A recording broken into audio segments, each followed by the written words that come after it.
Hello my lords and ladies, Joe here, and I am here today once again to help you figure out how to best spend your specialty tomes for the upcoming Moogle Treasure Trove, The Hunt for Allegory. While not quite reaching the heights of the last Treasure Trove, I would still consider this one to be better than average, and there are some things that you don't want to miss out on. Starting at the top is the Hunt's new exclusive accessory, the coffee cup earring for 100 tomes. This of course is the Moogle Treasure Trove exclusive, making it a top priority. If you are a coffee enjoyer or just a glam collector, you definitely don't want to pass on this one, even if it is at the steep price of 100 tomes. Next is the Return to Oblivion Orchestrion roll for 100 tomes. You get this from the Edenverse Refulgence raid, or you can buy it from the market board for around 3 million gil. Now, when it comes to normal raid Orchestrion rolls, it is in my experience that most people will dip out of the raid and you'll be able to collect it by default. However, I suspect that because this song is a banger, people will be sticking around for it. And after doing some research, this one seems to have a particularly low drop rate, as seen by its 3 million market price. However, 100 tomes is still a very heavy asking price. All things considered, I am still thinking it as a high priority, especially for trial players, as they currently have no means of obtaining it outside of this event. Moving to the Demon Brick earring for 50 tomes. This was a previous Moogle Treasure Trove's exclusive earring, so it is of course a top priority. This seems to be a new trend with Treasure Troves of adding old exclusives at a lower price, which is a good thing considering they used to just recycle them at the full 100 tomes. All that aside, Moogle events are the only way to obtain this earring, so don't miss out on it. On to the Ruby Gwibber Trumpet for 50 tomes. This is from the Cinder Drift Extreme Trial, and as it is the same for all trial mounts, this is a low priority. You are far better off just forming or joining a mount party. However, for trial players, the Cinder Drift is beyond your reach at the moment, so you can consider this a high priority. Now, the Iron Frog Mover Ignition Key, which you can purchase for 12 formidable cogs, which are dropped from the A Finale Most Formidable Fate. This is a medium priority. While it isn't difficult rounding up some people to do these types of fates, it does have a long respawn time, and to get the mount you will need to complete the fate at a gold rating twice. So if you don't want to go through the hassle, this event may be a good opportunity. Of course, again, for trial players, A Finale Most Formidable is a level 80 fate, so you do not have access to it, so this can be a high priority for you. The Modern Aesthetics Gear Abanian Plate for 50 tomes is from Silver Haloed Sacks, which you receive by discovering Accursed Horde from Heaven on High. It can also be purchased off the market board, with its current value being around 2.5 million gil. This is a medium priority. If you do Heaven on High for any extensive reason, chances are you'll get this hairstyle no problem. Still, it does require you to get beyond floor 30 to reach the Silver Haloed Sacks, and not everyone likes doing deep dungeons. Still, considering the asking price of 50 tomes, I can't put it any higher. When it comes to the Ephemeral Necromancer for 50 tomes, I am putting it as a high priority. It is a drop from the Hero's Gauntlet dungeon, which can be purchased from the market board, now sitting at around 7 million gil. Dungeon minions are rare and a hassle to grind out, and the dungeon being level 80, trial players should definitely take this opportunity to get it. And for those of you who use treasure troves to make money, this is probably the item you want to focus on. The Machinist Barding for 30 tomes comes from the Ishgardian Restoration, costing 1,200 Skybillar scripts. It is also a rare item from Fate Presents, and is currently sitting on the market board for around 500,000 gil. Low priority. For those of you who have no interest in crafting, gathering, nor the Ishgardian Restoration, you can prioritize this. For everyone else, acquiring 1,200 scripts isn't really that hard of a feat to accomplish. The Ballroom Etiquette Overzealous Affirmations for 30 tomes, however, is a high priority. You get the Fist Pump emote from Moisture Warped lockboxes, which are dropped in the Forbidden Land Eureka Hydatos. Warped lockbox farm parties aren't exactly common to come by unless you belong to a Discord dedicated to it, and it's a bit of a slog to get a good amount of them. Plus, it's still RNG to see if you'll get it from the lockboxes. Even though I'm putting it as a high priority, the market value of this emote is only around 200k, so if you don't mind spending gil, you can pick it up there. Like the Machinist Barding, the Pastoral Dot Parasol for 30 tomes is from the Ishgardian Restoration, costing 1,800 Skybuilder scripts, or a rare item drop from Fate Prizes. And as the difference in scripts is marginal, just as the Machine Barding, this is a low priority. The market board value for this item, if you're interested in getting it that way, is around 700,000 gil. Next, the infamous MGP Platinum card for 30 tomes. If you've seen any of my previous Treasure Trove videos, you'll know that this is a low priority. I'll say it once, I'll say it again.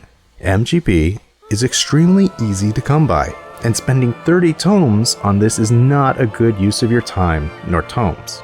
We have 2 A Realm Reborn Beast Tribe mounts, with the Drakehorn, which you get from the Brotherhood of Ash's Amal Ja vendor once you get to the Trusted reputation, and the Direwolf Whistle, which you get from the Ixal vendor once you have reached the Sworn reputation. Both cost 120,000 gil, and both are a low priority. Only for those of you who truly hate doing daily quests would I recommend using the Moogle Treasure Trove to obtain them. Beast Tribes are easy to do, and they have a lot more rewards than just mounts, so you might as well do them. If you're really adverse to crafting, the Ixal are the crafting tribe, and they also have the longest progression, so you can consider that. Next, we have 2 Stormblood trial mounts, being the Reveling Kamui Fife, which you get from the Pool of Tribute Extreme, and the Blissful Kamui Fife, which you get from Emanation Extreme. Both cost 30 tomes, both are low priority, for the exact same reason as the Ruby Gwibber Trumpet. Mount parties are the way to go.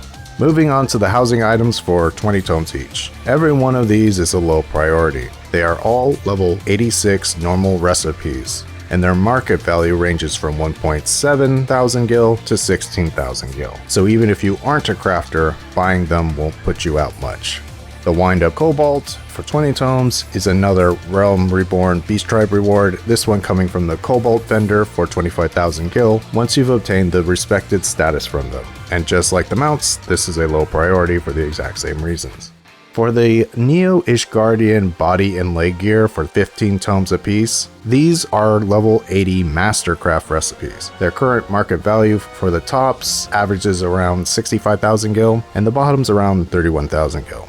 It's really hard for me to assign value to this, so if I were you, I'd check them out, and if anything appeals to you, and whether or not you want to make the effort to acquire 15 tomes, or you rather support your local crafter, that's up to you. So I guess you could call that a medium priority. Should go without saying that trial players can't use these, so only get them if you really want to have it once you sub and hit 80. But what separates the Moonfire body leg attire for 15 tomes into being a high priority, despite it only being a level 50 Mastercraft gear, is that it requires Mariner Cotton Cloth to craft, which is only gotten through a Realm Reborn treasure hunts. And the market board reflects that, as the lowest price of these items is the trunks, at about 88.5 thousand gil, while the Tanga hits around 213,000 gil. Even if you wanted to make them yourself, getting enough cloths from treasure hunts can be a real hassle, and the market value for Mariner Cotton Cloths runs about 122,000 gil a piece. Just to note that these attires are still gender locked. You know who you are.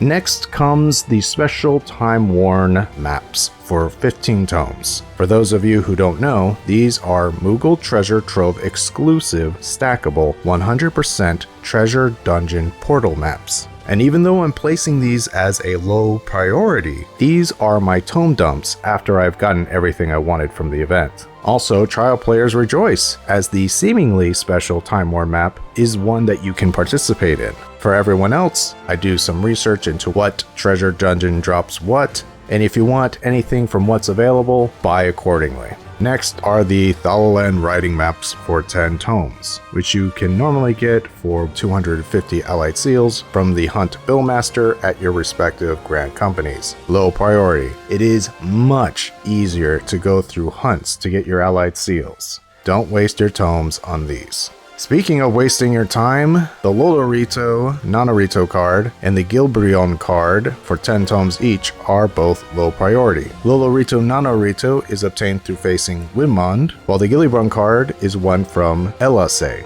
And while you do have to jump through some hoops to unlock them as opponents, especially LSA, the real kicker is that they won't be able to be purchased from the event until each one of them is unlocked. So they're definitely not worth the tomes. If you want to know more about how to unlock these players, check out my side quests worth doing videos.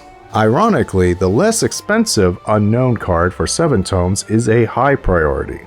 The Unknown card is a rare personal drop from completing the dungeon Adamnesis and Eider. Dungeon cards are on a similar level to dungeon minions, making it a no-brainer for being a high priority. The Varus Ye Galvis card for 7 tomes is a personal drop from the Memora Misera Extreme Trial, and it is a medium priority.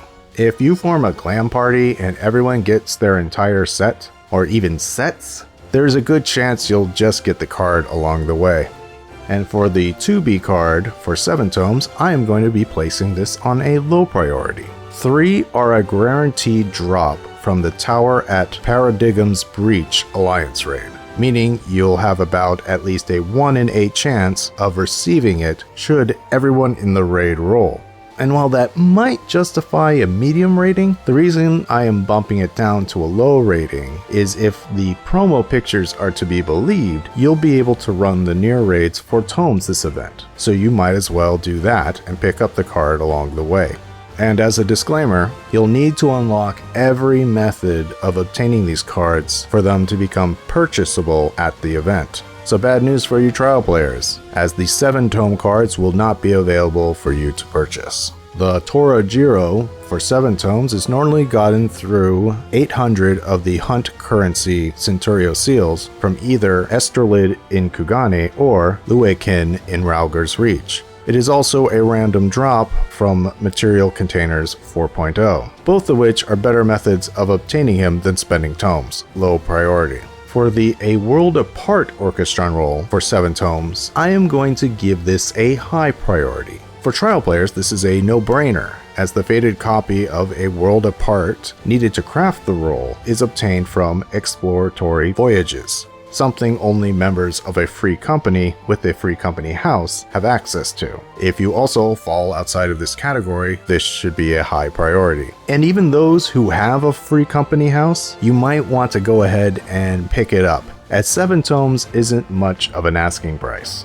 Now for some hidden treasures. The Hatchling Earring and Taoist Moogle for only 1 tome a pop. The Hatchling Earring was a reward for attending the Tokyo Game Show some years ago, and the Taoist Moogle is another Moogle treasure trove reward from a bygone era, making them a top priority. And at 1 tome apiece, they are a steal. Don't miss your chance, pick both of these up. And finally, as always, we have the 10-stack Magicked Prism Job Mastery Firework, the bottom of the bottom priority, whose only purpose is to siphon off any leftover tomes you may have. So that's everything on my priorities for the Moogle Treasure Trove Hunt or Allegory. Let me know if you agree, disagree, what you're going to get, if you're happy with this treasure trove, or if you think they could have done better. Make sure to leave a like if this helped you, subscribe if you want to support the channel, and become a channel member if you want to support me directly. Happy treasure trove hunting out there, and I'll see you in the world of tomorrow.